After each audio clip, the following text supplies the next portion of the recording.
শীত আসলেই অনেক রকম পিঠা খাওয়ার ধুম পড়ে যায়। তো আজকে বাহির থেকে ঘরেতে আসার পরে দেখি বাড়িতে ঝাল চিতই পিঠা রান্না ভাজতেছে।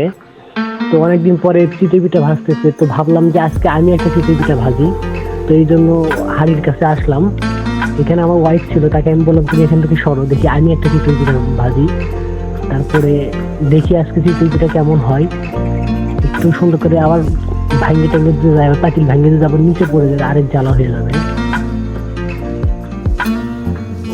তো আমার আসলে চিতই পিঠা ভাজা শেষ হয়েছে। তো এখন খেয়ে দেখি আসলে কেমন লাগে। ঝাল চিতই পিঠা আসলে অনেক বেশি মজা লাগে, আসলে অনেক মজা লাগতেছে। তো এই পিঠাটা আপনারাও বাসাতে ট্রাই করবেন, দেখবেন কেমন লাগে।